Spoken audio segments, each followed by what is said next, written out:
Hey guys, tonight we're taking you on a slow, sleepy tumble into the stiff-colored, overly perfumed, secretly uncomfortable world of an Edwardian family home.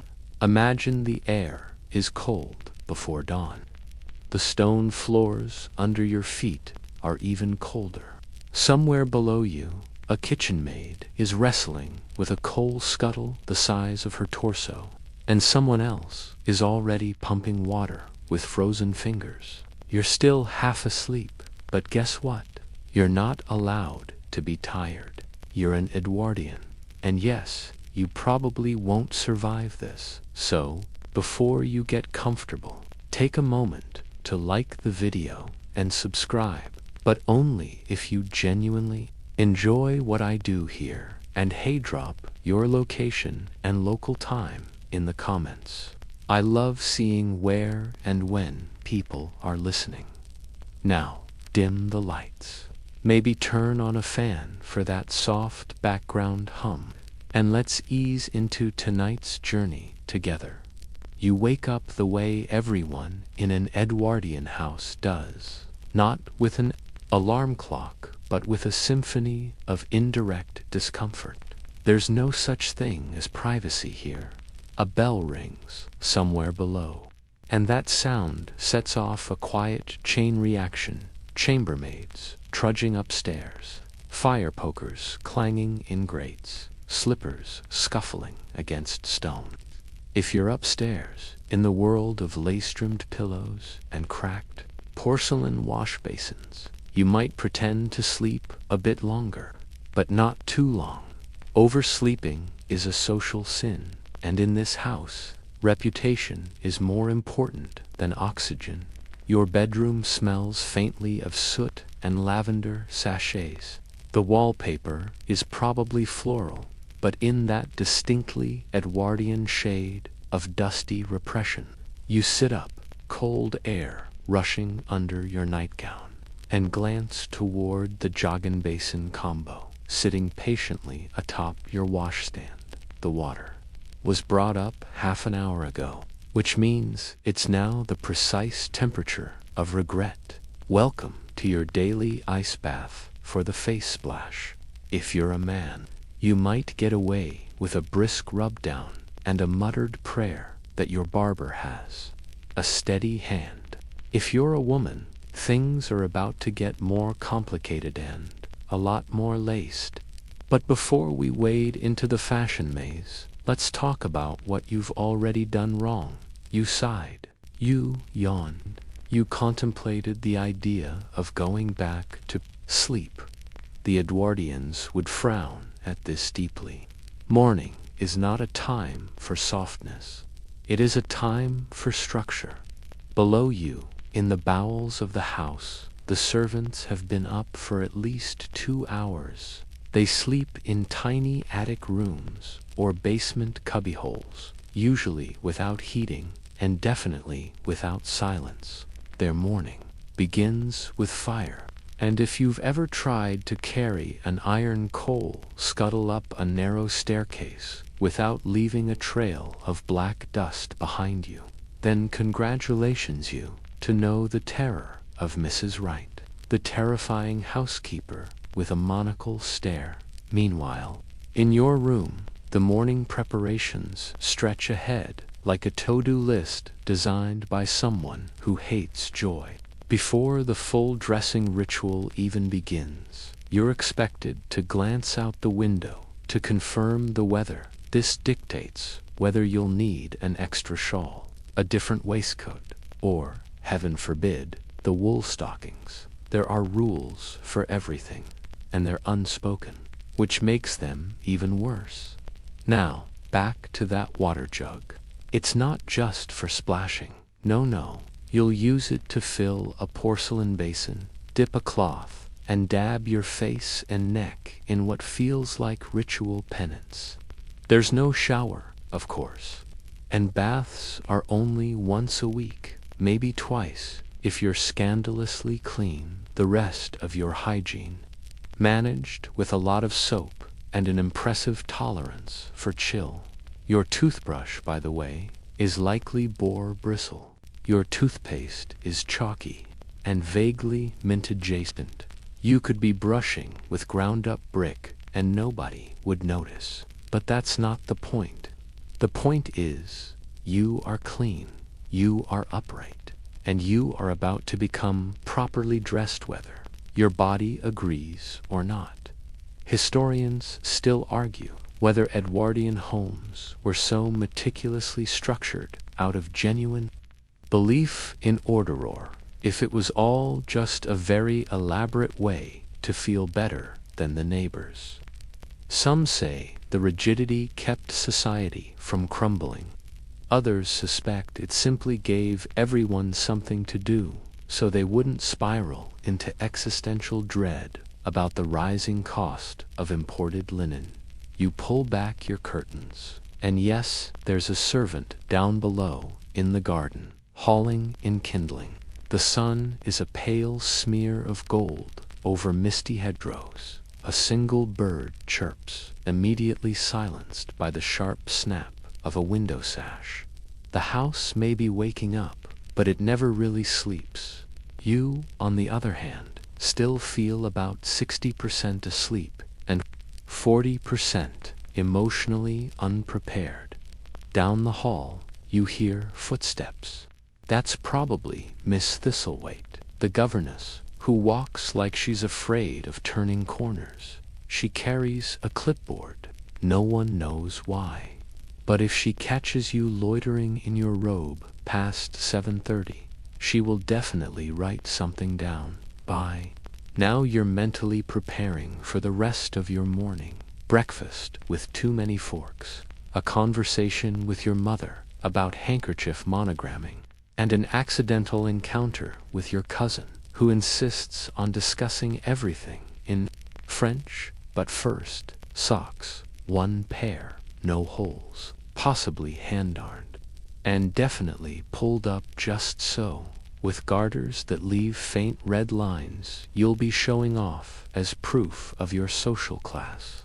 Remember, you're not here to be comfortable. You're here to be correct. You make your way downstairs, where the murmur of voices is just loud enough to pierce the silence that follows your every step. The house seems alive, but only in the most restrained of ways. A creak here, a gust of wind there, and the muffled clinks of silverware being set into place as you approach the breakfast table. It's like entering a stage set for a play you didn't audition for. You know the parts, of course. You know where to sit, who to nod at, and how to pass the marmalade with just the right amount of grace. Breakfast in the Edwardian home is not a meal, it's a performance. The family gathers in their appointed seats. You, being the youngest, sit at the far end of the table, which means you get the joy of eating in silence while the grown-ups engage in their polite rituals. The pater familias, your father, sits at the head, impeccably dressed, as always, his waistcoat unreasonably tight and his beard as well-groomed as the family's reputation. He will likely offer a comment on the weather, or perhaps on the latest social engagement he's been invited to.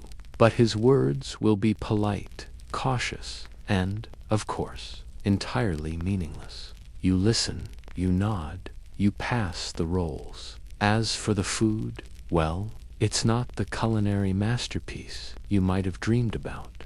Oh, there's lots of toast and porridge that could have been mistaken for wallpaper paste. The boiled eggs are an exercise in extreme precision.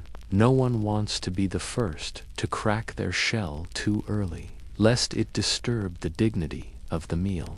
The butter sits in a delicate porcelain dish, which is used only in the presence of company. And should you ever be caught spreading it too hastily or carelessly, well, your reputation would suffer irreparable damage. It's all about appearances. The coffee arrives cold, deliberately so. Tea, on the other hand, is served piping hot, as it's meant to be sipped slowly with measured elegance.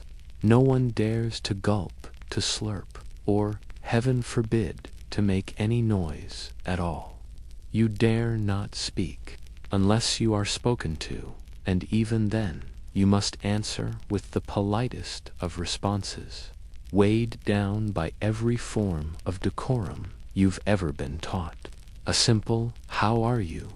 must be returned with quite well, "Thank you," even if, as it is in your case, your stomach is churning from the awkwardness of it all. You catch a glimpse of the family servants, bustling behind the scenes with a level of quiet efficiency that is both impressive and terrifying. They don't make eye contact, they don't speak unless spoken to, and they certainly don't eat at the table. Their entire existence revolves around you, your comfort, and your ongoing attempt to maintain a dignified front. You eat, not because you want to, but because it's part of the ritual. You eat to maintain your standing in the family, to uphold your place in the ever-watching eyes of society. A sharp cough from your father breaks the delicate tension hanging over the table. He's read something in the newspaper, and now the conversation shifts. For a moment, the household shifts into something resembling an actual social exchange. You listen, though you don't really hear.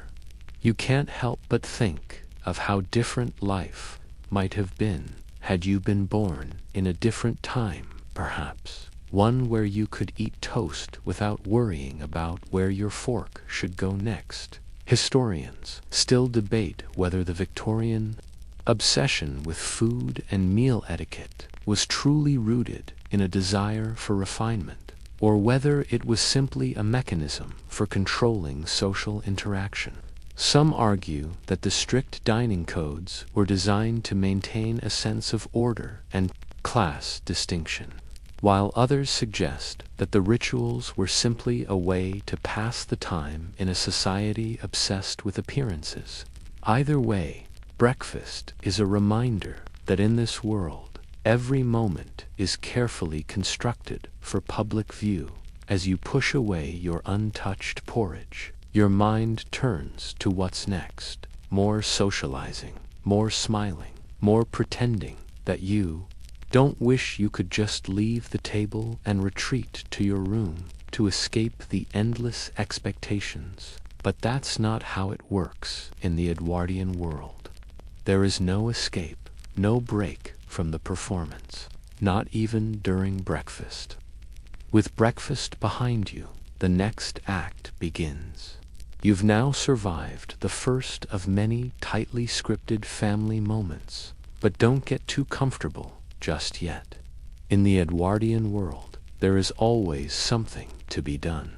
No time to linger, no time to relax, just a steady march of responsibilities that fill your day.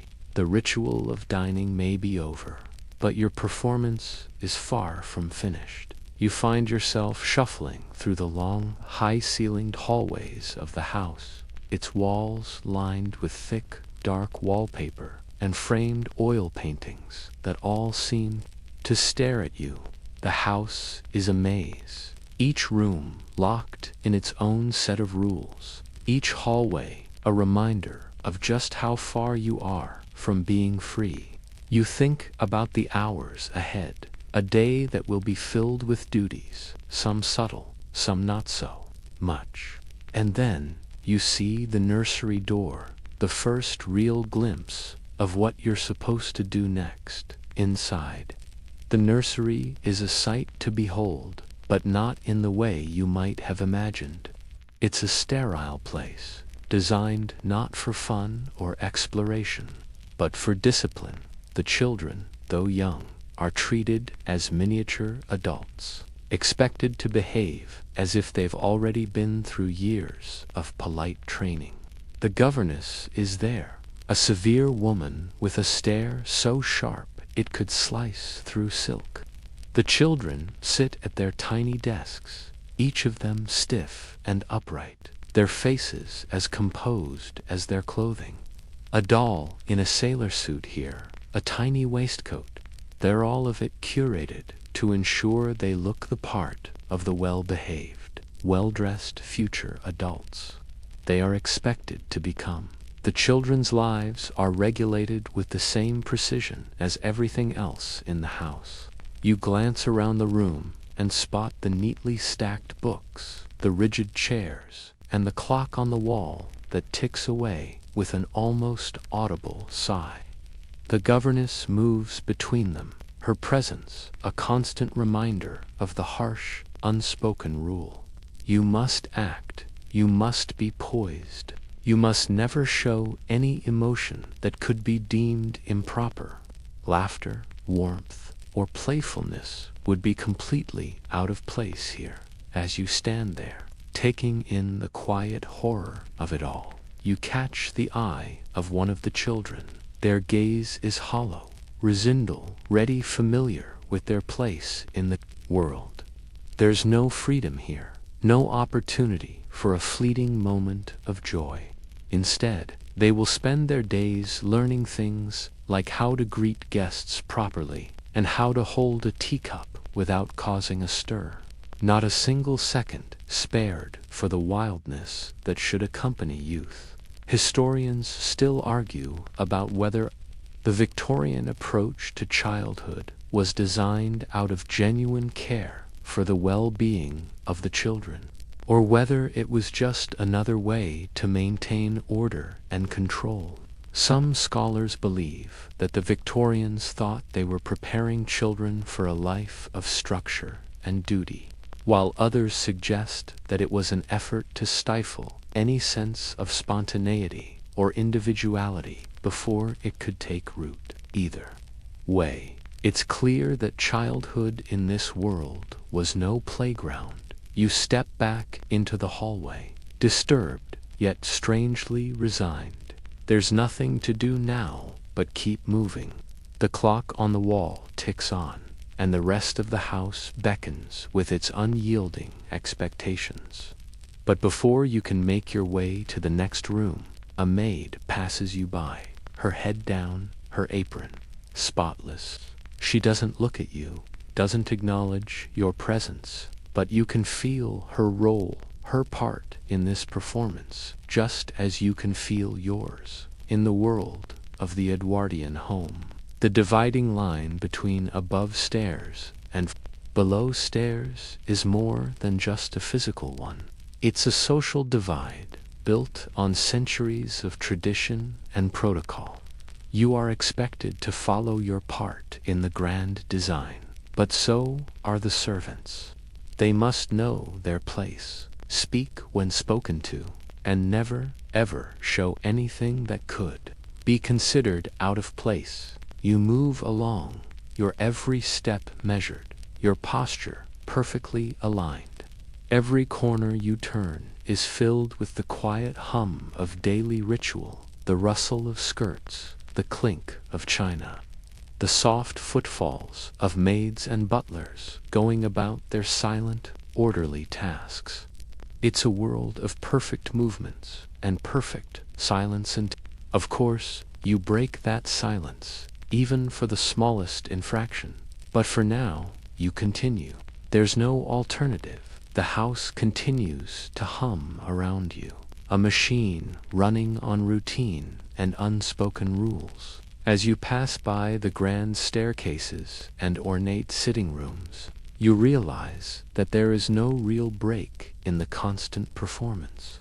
The day's rituals stretch on endlessly, each segment fitting into the next, each action dictated by tradition and the weight of societal expectation. There is no room for error, no room for slip-ups. Every movement must be perfect. You're about to face your next obstacle, and this one is more of a social engagement than anything else. It's the afternoon, which means it's time for the visit, and other scheduled event in the grand, never-ending cycle of Edwardian life. But don't expect it to be a casual affair. No, In this world, nothing is casual. Even the most routine interactions are meticulously planned, practiced, and executed. You make your way to the drawing room, where the family gathers before guests arrive. The room itself is a display of formality, heavily draped windows, plush velvet chairs, polished wood furniture, all of it set for the performance. The walls are adorned with portraits, each one staring down at you, silently judging your every move. You can't help but feel like an actor stepping onto a stage. Everything you do in this room will be watched, evaluated, and silently criticized by the guests who will soon arrive. Even the way you sit, how you hold your teacup, the angle of your smile, everything must be carefully calculated. No one dares to speak too freely. The art of conversation here is an exercise in restraint, in measuring every word, every gesture, lest you say something improper. The doorbell rings, and you hear the unmistakable sound of a visitor being ushered into the house. The air shifts slightly, the weight of social expectations hanging heavier now. You smooth your dress, adjust your gloves, and take a deep breath. You know your role in this performance, but still, there's a flutter of nerves in your chest. How will you be received? Will your words be accepted? Will your carefully crafted persona remain intact? As the guest enters, they are introduced in the most formal of manners, with an air of deference that seems almost suffocating. The handshake is precise, the smile measured. The conversation begins, and it's as expected. Small talk about the weather, about the latest news, all designed to keep the exchange neutral and safe. No one dares to touch on anything personal, anything that could hint at vulnerability. The conversation moves in carefully structured paths, with everyone contributing just enough to maintain the illusion of engagement without revealing too much of themselves. It's a game of chess, each move calculated, each word considered. The guest is seated, and the maid enters with tea carefully measured out, served with precision. There's an odd sort of rhythm to it all, as if everyone is following a set of invisible cues. Even the act of serving tea is a performance. The cups must be held just so, the conversation never straying too far from the socially acceptable. The question of health is asked with sincere interest, but it's an interest that never quite reaches the level of genuine care. It's all about maintaining appearances, about demonstrating your knowledge of polite society, of your ability to host, to converse, and to be seen as the ideal social figure. As the visit progresses, you begin to feel the weight of it all, the oppressive nature of this carefully constructed world. The entire day has been one long exercise in managing your public persona. Every action, every word, every glance has been governed by an unspoken set of rules. You're not sure whether you're more exhausted by the endless duties or by the weight of the social performance that never ends. Historians still debate whether these rigid social codes were a means of maintaining order, or if they were a way for the upper classes to assert their dominance over the rest of society. Some argue that the formalities were a way to ensure the smooth functioning of society, while others suggest that they were simply tools used to reinforce the status quo. Either way, there's no denying the mental toll these constant rituals take, and yet you continue, because there's no escape. This is the life you are expected to live. The clock on the mantle ticks steadily forward, reminding you that there's more to come. The social visit may be drawing to a close, but there's still dinner, still more rules to follow, still more masks to wear. As the visit draws to a close, the weight of the afternoon's performance lingers. You feel yourself standing just a little taller, as if you've passed another test of decorum, but with that sense of accomplishment comes a familiar exhaustion. This is the rhythm of the Datha, endless cycle of upholding appearances, a perpetual series of movements designed to showcase your place in the hierarchy, to prove you belong. There's no room for error, no time to question whether any of this is real or meaningful. You simply continue because that's what is expected. Once the guests depart with their polite farewells and you've seen the last of them off, there's a moment of quiet. It's brief, fleeting, and yet it's almost more unsettling than the noise of the social call. The house feels too quiet now, as if the hum of conversation was the only thing holding the structure together. You retreat to the solace of your room, but even here, nothing feels like a refuge. The ticking clock, the heavy furniture, the thick curtains that block out the light, all of it reminds you that even in your own space, you're not entirely free. It's time to prepare for dinner. Ah, dinner, the grand finale of the day's performances. You'd think by now that you'd be accustomed to the routine, but each meal still feels like a new challenge. The setting is nearly identical to breakfast, an elaborate spread laid out on the table. Each utensil, each plate, each glass arranged with military precision, the same ritual of polite conversation, the same rules of posture, the same undercurrent of judgment running through every interaction. The dinner table is where power is asserted, where everyone's social standing is quietly reinforced, and where one misstep can send ripples of gossip through the household for weeks. Dinner starts, as always, with an elegant exchange of pleasantries. Your father, sitting at the head of the table, comments on the weather again, and the discussion turns, as expected, to current events, though nothing too controversial. The meal itself is a monotonous series of courses, each one more carefully prepared and more difficult to enjoy than the last. The food, though it might be plentiful, lacks any sense of true indulgence. The roast is bland, the vegetables overcooked, and the dessert too much sugar, too little flavor. You endure it because that's what is expected, and you remain composed, even if your mind is elsewhere. At least at this table, you know your place. As you eat in silence, your hands steady, you catch the occasional glance from your siblings, each of you calculating whether your behavior is still in line with what's appropriate. There's no space for emotional conversation or even genuine enjoyment.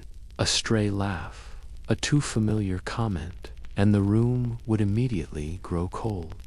You've witnessed it countless times, the sudden silences that follow even the smallest transgression. The family, ever watchful, always knows when someone is stepping out of line. The servants move around the table with practiced quietness, their presence felt but never acknowledged. You're keenly aware that they are part of this elaborate structure too, but their role is different.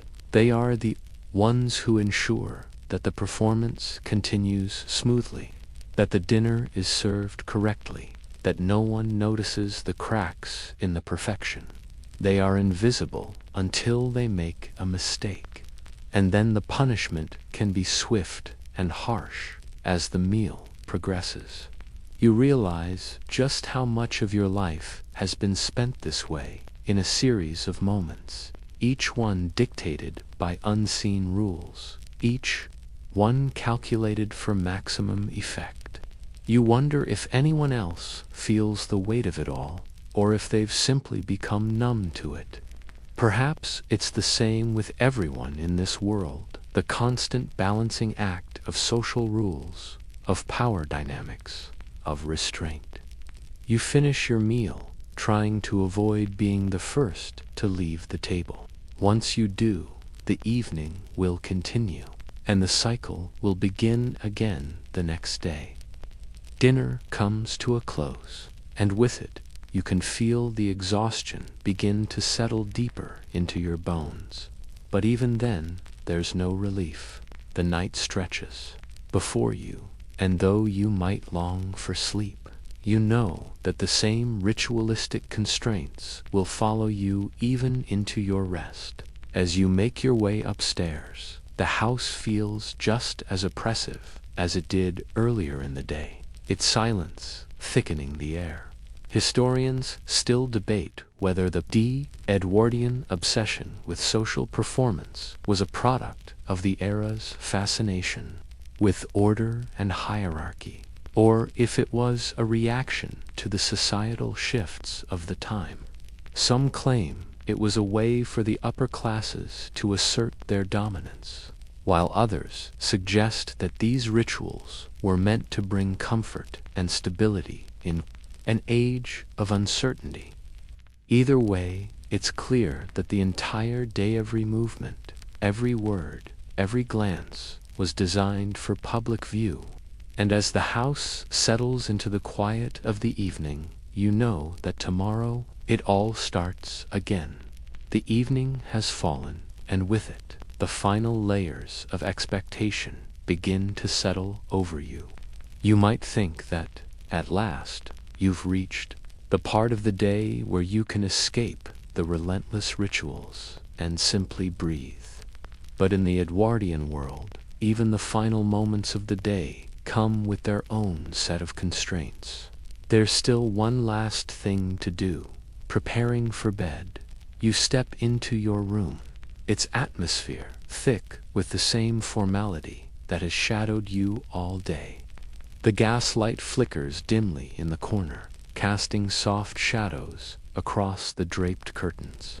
And the polished furniture, the bed, though it may look inviting from a distance, is hardly a refuge. The sheets are crisply ironed, the blankets too heavy for comfort, and the pillows arranged just so. You know that any deviation from the perfectly aligned setup will be noted, even if only by the housemaid who will check your room later. Before you can even think about sleep, there are the night preparations. Undressing, even this simple act, is a ritual. The corset comes off first, an effort, requiring a careful tug and pull, often with a servant's assistance, to ensure it is removed just right. You catch a glimpse of yourself in the mirror, pale, tired eyes looking back at you. You wonder if anyone else feels as exhausted by the weight of it all, or if they've simply accepted that this is how life is lived, that the performance continues from dawn until the very moment you fall asleep. Each layer of nightwear must be donned with precision. The nightgown, the underskirt, the bed jacket, all are put on with care, ensuring that every piece is aligned perfectly, never too tight, never too loose. It's a procedure, not a comfort. You can't simply flop into bed, wriggling into your nightdress with abandon. No, you must sit upright, the bed frame pressing into your back, and carefully adjust your clothing, smoothing down each piece as if your very posture must remain in line with the day's endless expectations. The maid, ever present, enters with it. A final round of preparations, fluffing your pillows, adjusting the curtains just so, making sure that the room is secure, that all doors and windows are properly shut. It's a constant dance of performance, one that never truly ends. Even when you close your eyes, you know that your rest is still part of the act. Once the final checks are done, you find yourself alone in the quiet, with only the sound of the house settling around you. You lay there, staring at the ceiling, unable to relax, unable to fully embrace the comfort of your bed. The silence feels suffocating, as if the house itself is watching, waiting for you to perform one last action, one last thought before the night is over. Your mind starts to race, wondering about the ghosts that supposedly haunt this place, about the invisible lines that separate you from the world outside. You remember hearing the whispers of spirits, restless souls who can't find peace. Is it superstition, or is there something to it? In this house, where every creak of the floorboards sends a jolt through your body, it's hard to separate what's real from what you've been told to fear. Perhaps it's just your nerves, or perhaps it's the weight of the day catching up to you. Either way, sleep eludes you. Historians still argue whether the strict adherence to bedtime rituals was a way to ensure social control, or if it was merely an extension of the Victorian obsession with order. Some suggest that these rituals were designed to provide structure and stability, while others argue that they were a way to suppress any form of personal expression or comfort. Regardless of the reasoning, the truth remains the same. The night, much like the day, is governed by rules you can never quite escape. The clock ticks softly, and the room feels colder now, the weight of the day still hanging over you.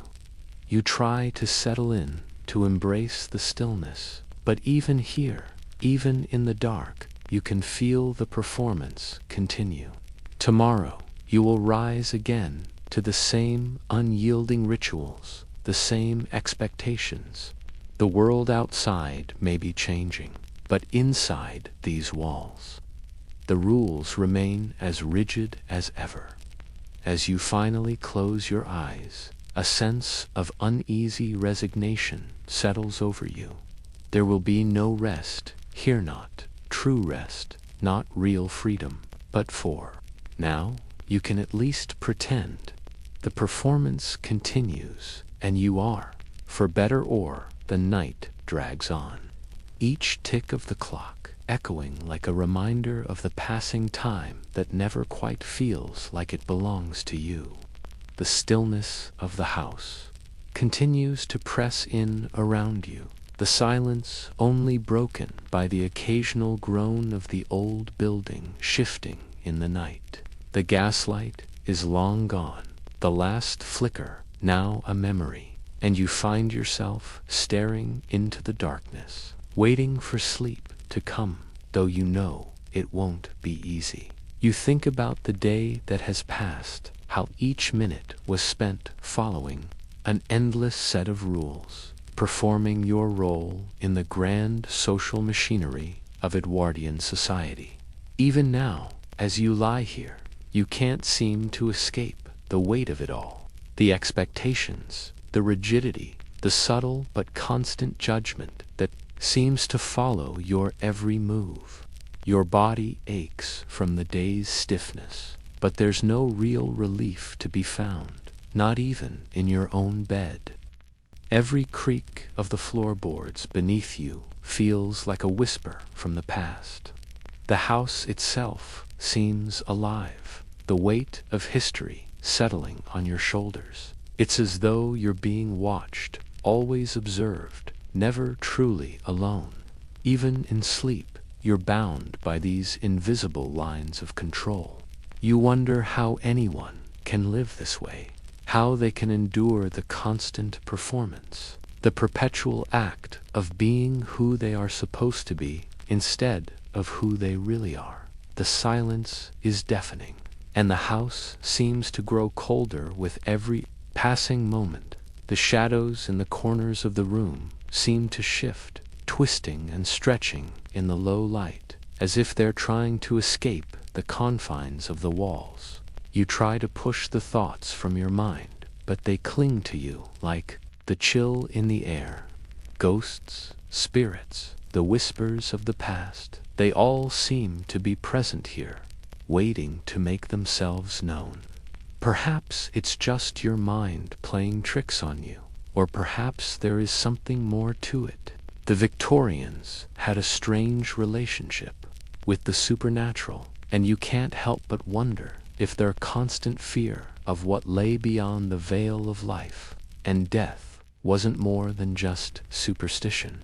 The idea that something might be lurking just beyond your awareness feels unsettling, to say the least.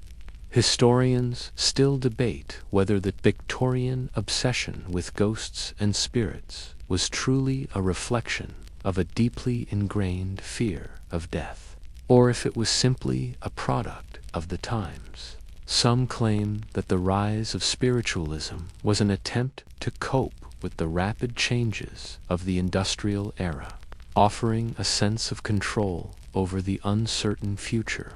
Others suggest that it was a way to deal with the overwhelming loss that many Victorians experienced, whether through personal grief or the collective trauma of a rapidly changing world. Either way, there is no denying the atmosphere of unease that permeated every corner of their lives. It's a feeling you can't shake, no matter how hard you try. The house is so still, so quiet, that it feels as though even the walls are holding their breath. You wonder how long you can keep pretending that everything is fine, that everything is in its proper place.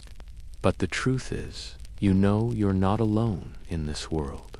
There are eyes upon you, jaws that are not yours, eyes that belong to the house itself. The weight of history, the pressure of expectations, it's all here, pressing down on you as you lie in your bed, unable to sleep, unable to escape. Tomorrow, the cycle will begin again.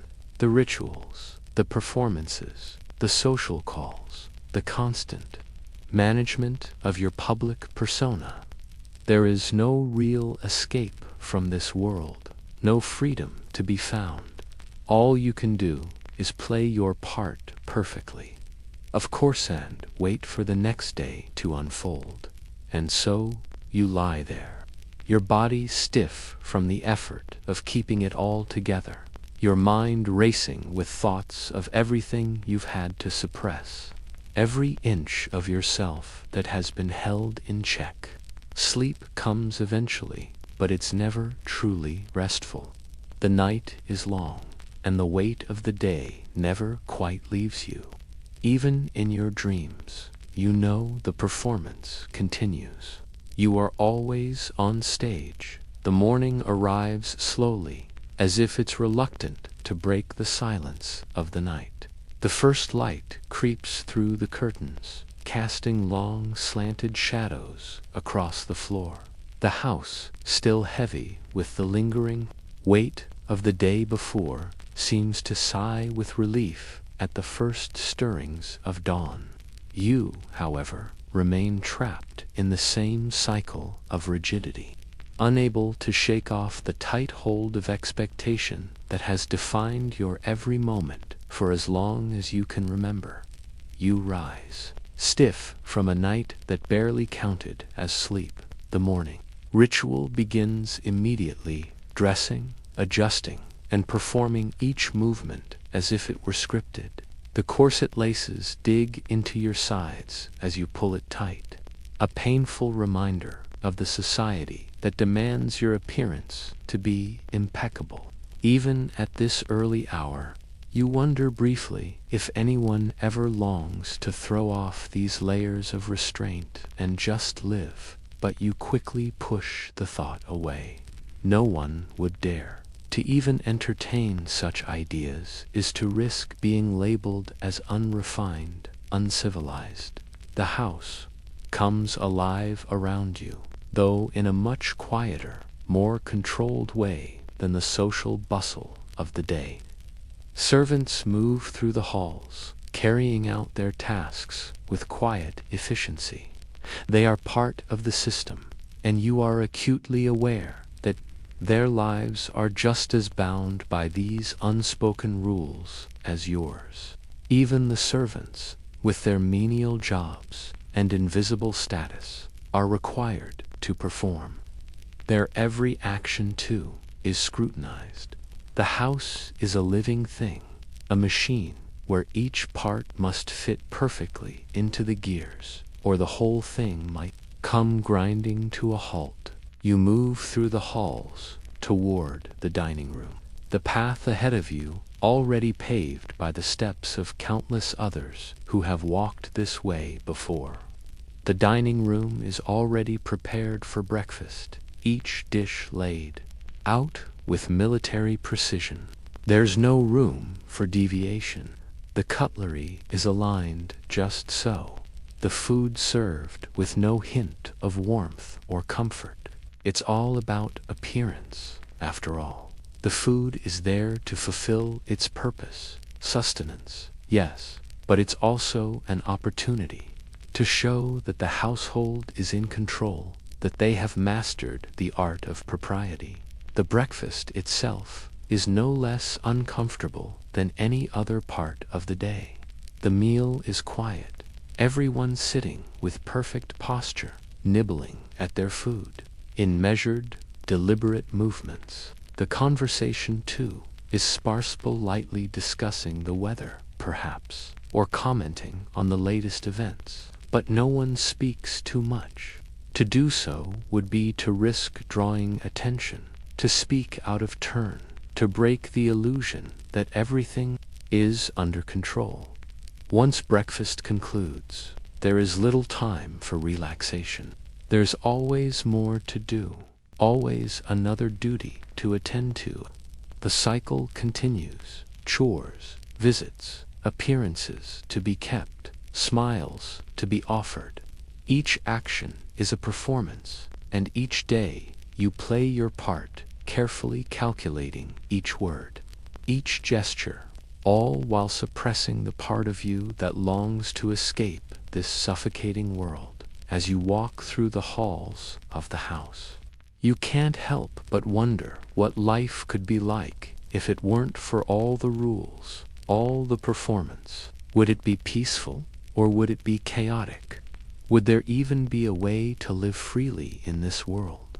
Or is the structure itself so ingrained that even the idea of freedom feels like an impossibility?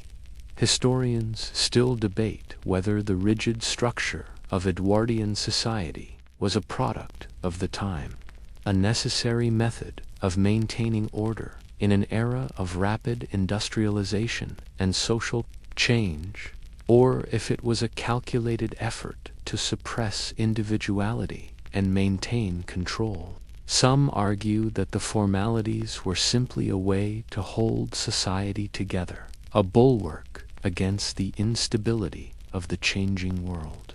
Others claim that these rules were just another way for the upper class to assert their dominance over the rest of society, to ensure that the lines between class and station remained firmly in place.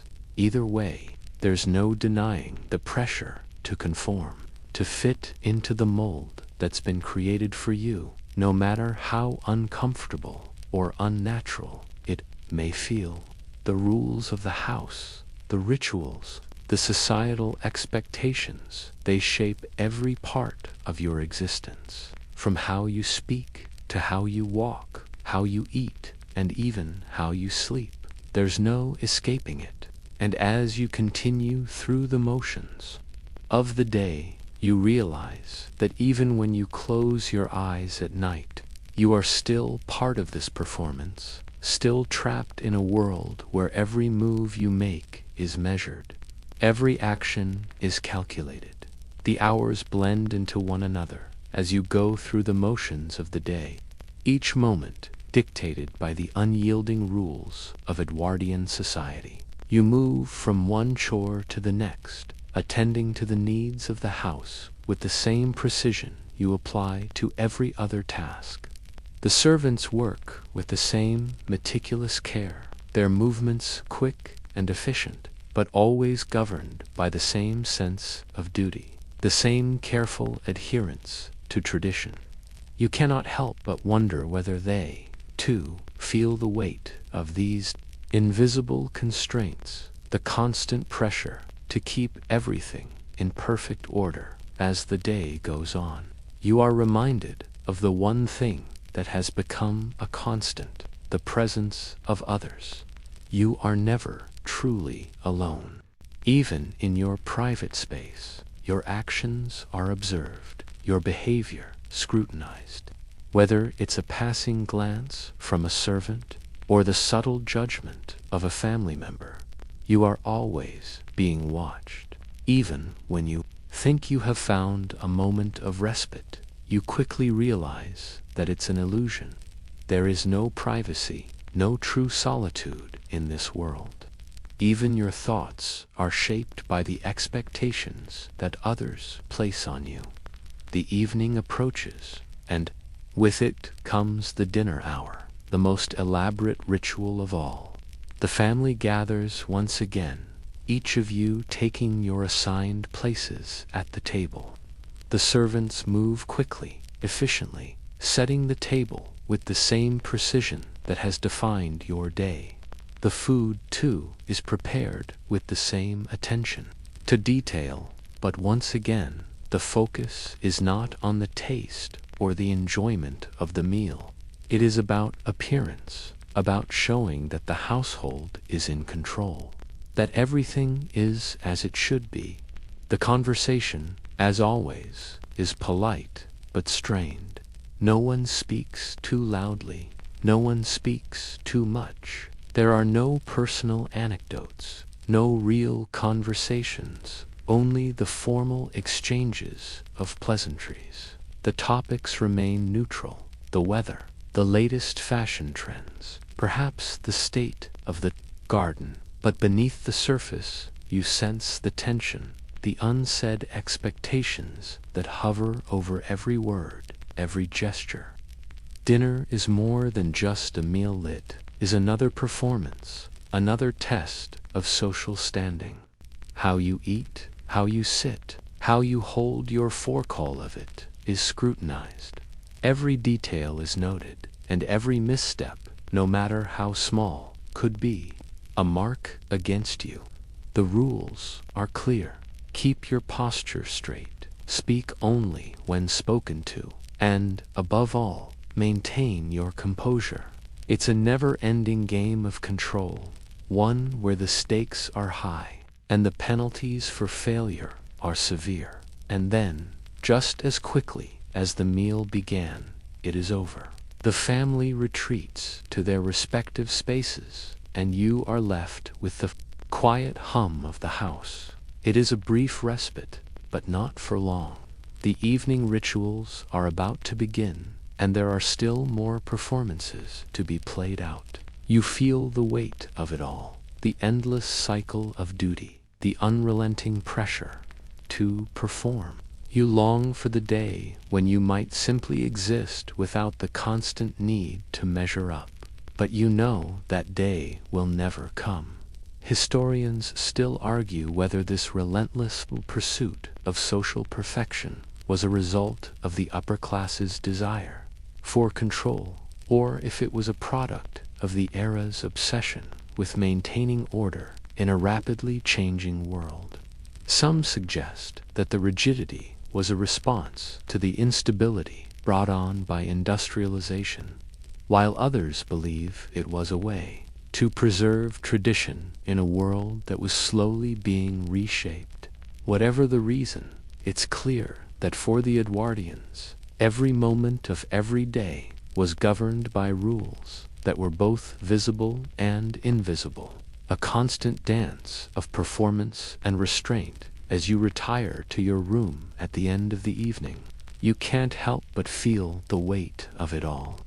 The world outside may be changing, but inside these walls, everything remains the same. The rituals continue, the expectations remain. and you are left to navigate a world where every move you make is calculated, every action scrutinized. Sleep may come eventually, but it will be a sleep spent in the knowledge that tomorrow the performance will start all over again. The morning sun barely peeks through the curtains when the day begins anew. The same routines, the same rituals awaiting you. The silence of the early hours is filled only by the quiet hum of the house as it awakens around you. You rise from your stiff, immovable bed, feeling the weight of the day ahead already pressing down on your shoulders. There's no time to linger. In the comfort of sleep, no room for relaxation in the Edwardian world. The morning rituals demand your immediate attention. You begin with your dressing, each piece of clothing a reminder of the social code you must follow. The corset tightens around your torso, restricting your breath, reminding you that comfort is secondary to appearance. The layers pile on undergarments, skirts, stockings, and the final touch, the hat. It must be placed just so, as though it were a crown, an indication of your place in the hierarchy. There's no casual mourning here. Even your attire is a performance, a symbol of your role in society. The house is already awake. You hear the shuffle of servants moving through the halls, the soft scrape of brooms on the floors, the faint smell of breakfast beginning to fill the air. The servants are part of the machine that keeps this household running, their movements synchronized with the rhythm of the day. Even they are bound by rules: when to speak, when to stay silent, when to enter a room, and when to leave it. Though you may occupy a higher status, you know that you, too, are bound by the same expectations of decorum, just on a different scale. The breakfast table is set, as always, each utensil placed with care, each dish arranged in perfect order. There's no surprise here, only the predictability of the daily routine. The food is plain, simple, but meticulously prepared. The conversation is just as structured. Polite inquiries about health, the weather, or the latest social news, but nothing personal, nothing that might reveal too much of yourself. You speak and listen, but there's no room for the genuine connection that we crave. This is about maintaining appearances, ensuring that the image of perfection is never broken. You catch a glimpse of your reflection in the dining room mirror, standing tall, your posture perfect, but your eyes betraying the exhaustion you feel beneath the surface. You wonder how long you can keep up this performance.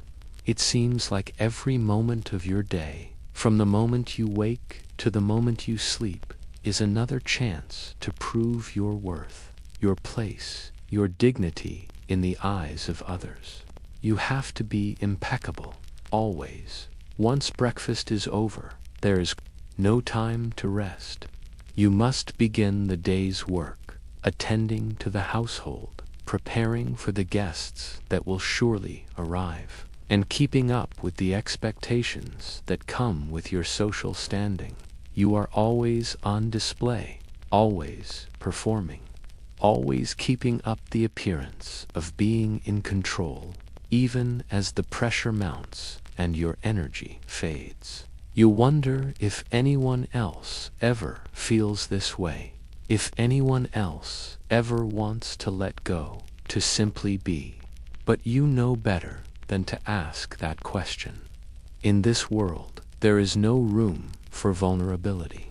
There is only the performance, and you must play your part, no matter the cost. Historians still debate whether the suffocating structure of Edwardian society was simply a reflection of the times, necessary to keep order in an era of rapid change, or whether it was a tool of the elite to maintain control over both the upper and lower classes. Some argue that it was a way to keep society stable, while others claim it was a way to suppress individuality and creativity.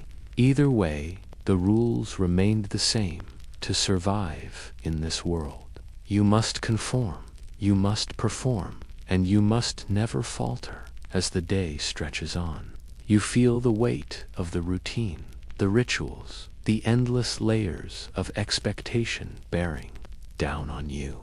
You wonder, if only for a moment, what it would feel like to be free from it all. But even that fleeting thought is quickly smothered. You have a role to play, and that role requires your full attention. Tomorrow, the performance will begin again, and you will rise to meet it with the same grace, the same composure, the same unspoken promise to never break character. The day marches on, each hour another ticking of the clock, a reminder that life in the Edwardian world is governed by the relentless march of time.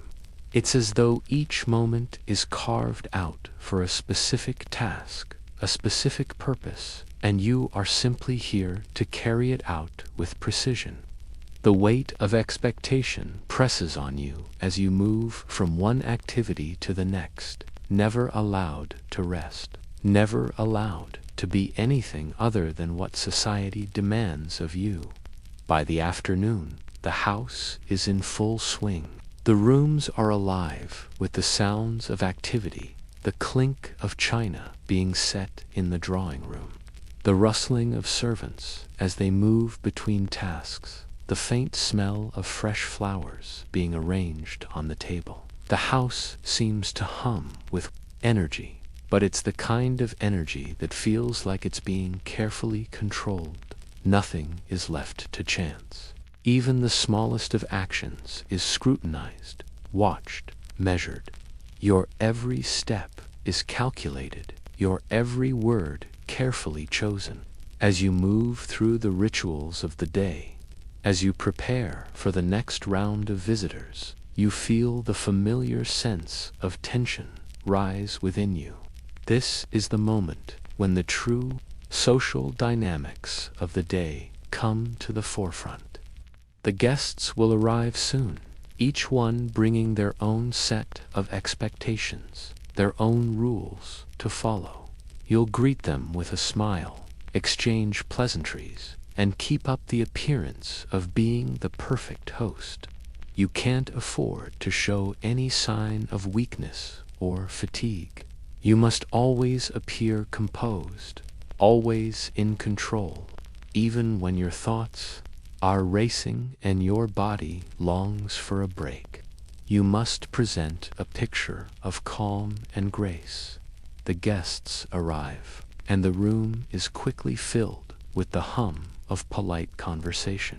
Everyone is careful not to overstep, to speak too loudly, or to show too much of themselves. The topics are safe: weather, art, fashion, the latest gossip, never anything too personal.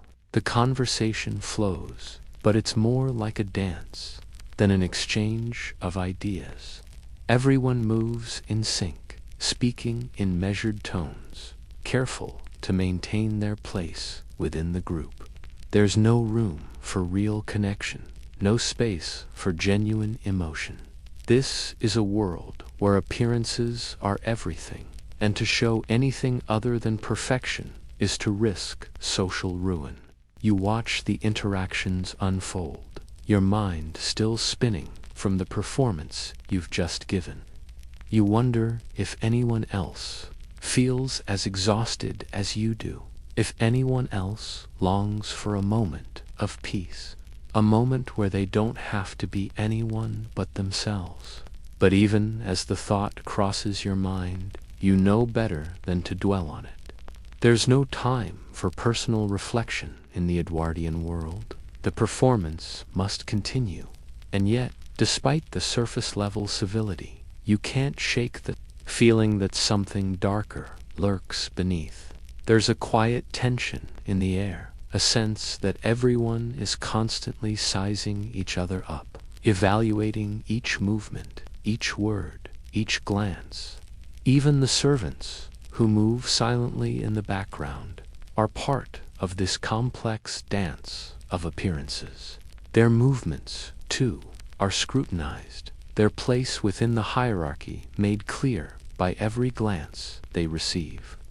No one is ever truly free, not even the servants, who live with their own set of unspoken rules and expectations. Historians still argue whether this obsession with propriety was truly about maintaining order in a world that was rapidly changing, or whether it was a means of controlling and suppressing individuality in favor of a rigid social structure. Some argue that the formality of Edwardian life was a way of stabilizing a society that was being shaken by industrialization, while others suggest it was a tool for keeping the social classes in their place. Either way, the result is the same: a world where nothing is ever quite as it seems, and where the pressure to perform is constant. As the day winds down, you find yourself retreating once more to your room. The quiet of the evening settles over the house, but even in this stillness, you know that the performance is far from over. Tomorrow, you will do it all again: rise, dress, perform. It's a never-ending cycle, one that you can't escape. And so, as you settle into bed, the weight of the day still heavy on your chest, you wonder when, if ever, will you be free from the constant performance of Edwardian life. As the night draws its veil across the world outside, the house remains alive with quiet murmurs, creaks of old wood, and the soft rustling of fabrics as servants finish their final duties. You lie in your bed, eyes open but unseeing, the weight of the day pressing heavily on your chest. You should be resting, drifting off into sleep, but there's something suffocating about the stillness, something unsettling in the silence that fills the house after hours. The air is thick with the weight of unwritten rules, and the oppressive quiet only magnifies the sensation that you are always being watched. Even in your most private moments, the light from the gas lamp flickers faintly beside you, casting odd, elongated shadows across the walls, shadows that seem to shift and writhe, as though the house itself is alive. You're far too accustomed to this eerie atmosphere by now, but tonight it feels heavier. The flicker of the gaslight seems to echo the flicker of your own thoughts. You've grown weary of playing the part, of performing the perfect role. But there is no choice. The ritual of life in the Edwardian house is inescapable, and the moment you let your guard down, even for a second, it would all unravel. In this moment of stillness, you can't help but wonder if anyone else feels as trapped as you do. The servants, their lives similarly bound by the rules of society, seem no freer than you. Even the slightest misstep, even a poorly timed glance or gesture, can send ripples of judgment through the air, and with each judgment, a weight is added to your shoulders. The pressure to conform, to perform, is universal. There's no escape from the constant awareness of being watched. The expectations of others never let up, even as the night falls. You close your eyes, though the restlessness inside you refuses to let you find any peace. The bed, though you've carefully arranged it just so, is not a place of comfort, but a place of restraint, a symbol of the very system you are trapped in. Each layer of blanket, each precise fold of linen, is a reminder that you are not allowed to truly rest, to let go, to be human in any real way. The world of the Edwardian house has no room for relaxation or freedom. Even your most private moments, your sleep, the one time you might expect some reprieve, governed by rules. And yet, despite all this, you can't help but wonder what lies beneath the surface of this carefully constructed world. Is there any escape, any moment of genuine freedom? Or is this all an elaborate performance, a never-ending cycle of appearances and expectations?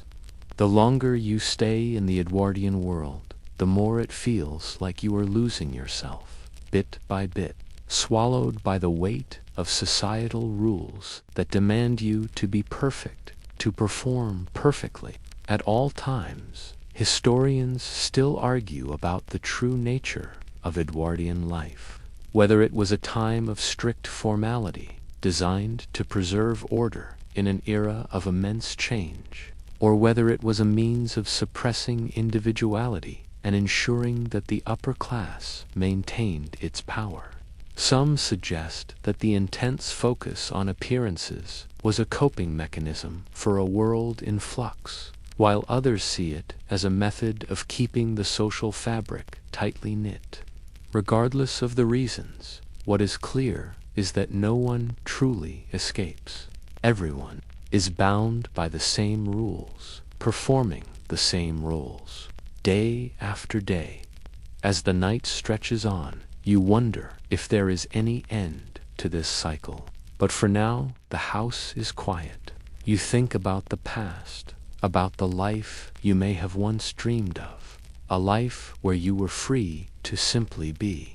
But those thoughts feel like distant memories now, lost in the rigid confines of this house. For all the performance, all the careful politeness, there is nothing real to grasp onto.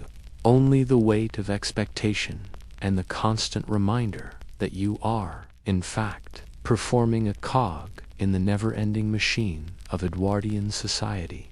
The next morning arrives, but it's no different from the day before or the one before that. The house wakes with a rhythm as predictable as clockwork. The servants begin their day early, moving with precision, while you rise with a sigh, knowing that another day of performance lies ahead. The soft light of the morning struggles to break through the heavy curtains, but you're already fully aware that it won't bring any relief. As you dress, the familiar rituals begin once again: the layers of clothing, the corset laced tightly, the precise positioning of the hat. Even before you step into the world of the living, you are already performing. The breakfast table is set, as always, pristine, immaculate. Each piece of china carefully arranged, each utensil placed with military precision. There is no deviation, no casualness here.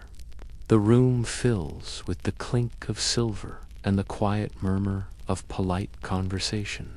But underneath it all is the same tension, the same anxiety to maintain appearances. You can't be too relaxed, not here, not ever. The unspoken rules of the table demand the same behavior as every other interaction: formality, grace, and above all, restraint. You take your seat at the table, glancing around at the others, all seated in perfect alignment, hands folded neatly in their laps. Everyone is in their place, just as they should be. You, too, must remain in your place, both literally and metaphorically. It's a game you've been playing your entire life. You eat not for enjoyment, but for appearance. No one speaks of how the food tastes, for that would be too personal. The meal is a ritual to sustain the body, but it's also a performance, a subtle show of refinement and status. Throughout the meal, your mind races. You think of the duties awaiting you, the guests that will arrive, the conversations you must carefully navigate. You must always be aware of what's expected of you.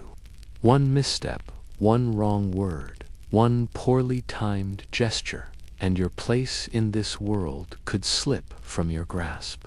You feel the weight of the rules pressing down on you, and the thought that this will go on day after day makes your shoulders sag. But you sit up straighter, remembering that appearances are everything. You smile, you nod, and you perform the role expected of you. As the meal ends, there is no time to linger. The next task awaits, and the cycle begins again.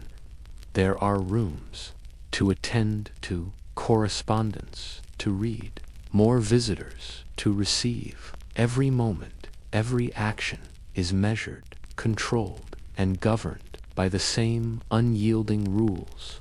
You wonder briefly if anyone else ever questions this life, questions the constant pressure to maintain appearances, to keep up the performance. But you know the answer. No one does. Not here. Not in this world. Historians still debate whether this suffocating structure was necessary for the survival of society, or simply a product of the class system that sought to keep the upper class in control. Some argue it was a way to preserve order during an era of upheaval, while others believe it was a method of silencing individuality, forcing everyone into their prescribed roles. Whatever the reason, it's clear that the performance never ends, and neither does the pressure. You move from one task to the next, your every action carefully measured, every word carefully considered. The day stretches ahead of you, filled with more of the same rituals, more of the same rules, until night falls and you begin again. But tonight, you wonder, will you ever escape? Will there ever be a time when you can simply exist, when you can let go of the performance and just be? The answer, you know, is no. Not here. Not in the Edwardian world. The day drags on in its usual fashion, the hours measured out by the constant demands of propriety and decorum. Each task, each interaction, each movement feels like a part of the never-ending performance you've been cast in. And no matter how tired you get, no matter how much you long to simply be yourself, there's no room for that here. The Edwardian world has no space for genuine moments of respite, even when the clock strikes evening, signaling the end of another round of formalities. The rituals still cling to you. The dinner bell rings, and you feel the familiar tightening in your chest. Dinner in the Edwardian house is another grand event, a carefully orchestrated performance. And this time, the stakes feel higher. This isn't just about social standing. It's about survival in a world where your every action is scrutinized.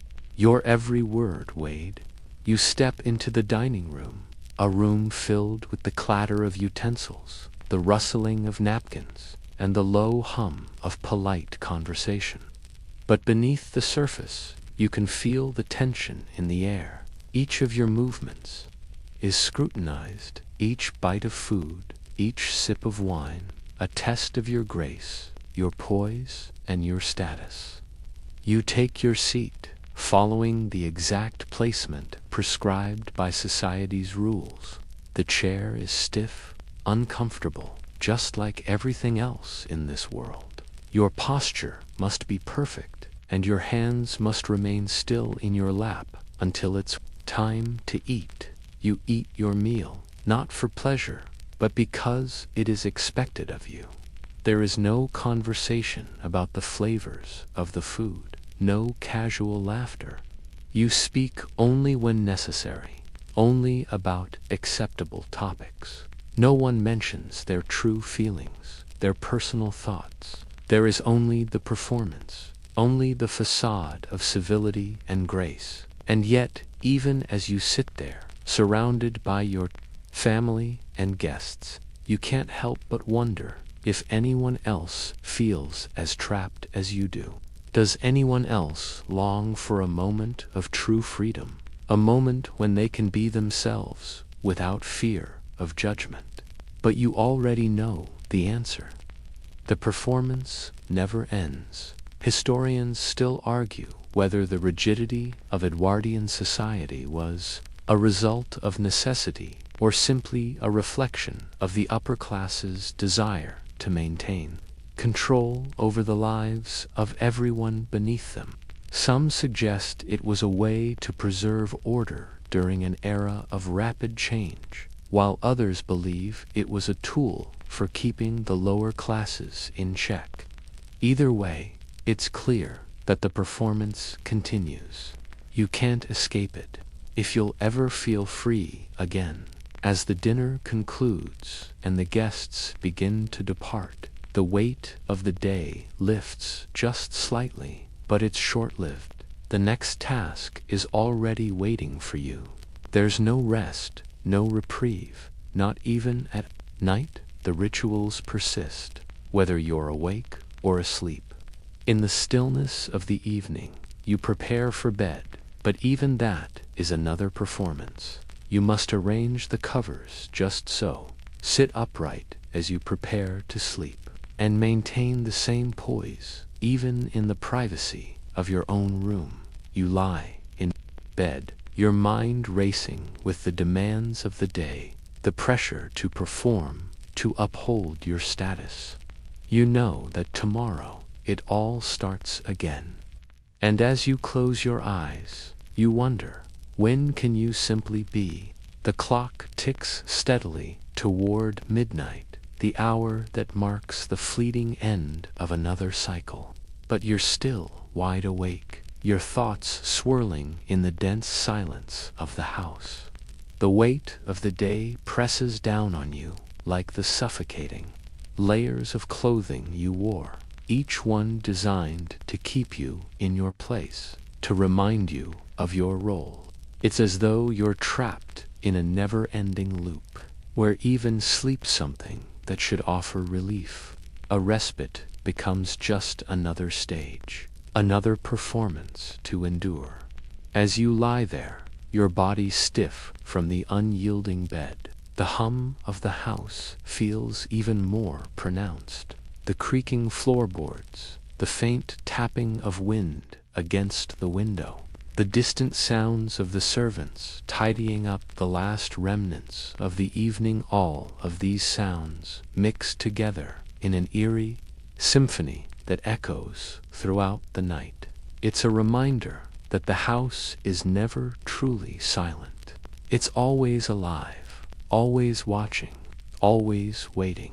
You shift uncomfortably beneath the thick, oppressive blankets, trying to find a position that brings at least a hint of comfort, but it's futile. The bed, no matter how carefully arranged, never truly feels like a sanctuary. It's a place of rest only in the most literal sense.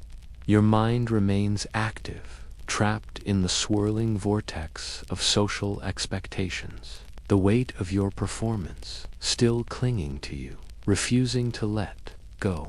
Even now, in the supposed solitude of your own room, the unspoken rules of Edwardian life still govern you. Even here, in the dark, there is no true escape. The house itself feels like a living entity, its walls thick with the weight of history, with the ghosts of generations past who lived within them. The same ghosts, perhaps, that the Victorians were so obsessed with. You can almost feel their presence, not as spirits haunting the halls, but as the remnants of the strict social codes that still hang in the air like a thick fog.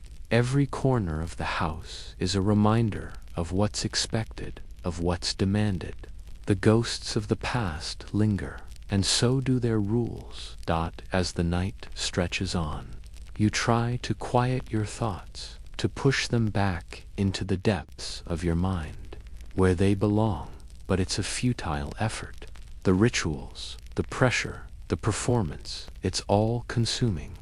You wonder if anyone else feels the same, if anyone else shares the quiet exhaustion that creeps in at night when the house finally falls into its dark stillness. But you know better than to ask. No one speaks of such things. In this world, you're expected to be perfect, to perform flawlessly, even in the most private moments. Historians still argue whether the relentless pressure of Edwardian life was a product of the need to maintain social order in the face of rapid change, or whether it was simply a reflection of an era obsessed with appearances. Some suggest it was a reaction to the fear of the unknown of industrialization, of the collapse of traditional structures, of the uncertainty that lurked just beneath the surface. Others argue it was simply about control, about ensuring that everyone stayed in their place. Regardless of the reason, the fact remains: the performance never ends. And as you lie in bed, you realize that this life, this world, is nothing more than a grand play, and you're merely an actor in it.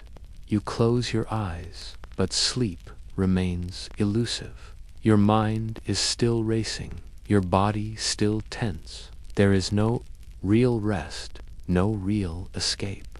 The weight of the day lingers on your shoulders, even in the dark of night. And as the gaslight flickers out, you're left in the quiet darkness, wondering if you'll ever be free from the constant performance that is your life.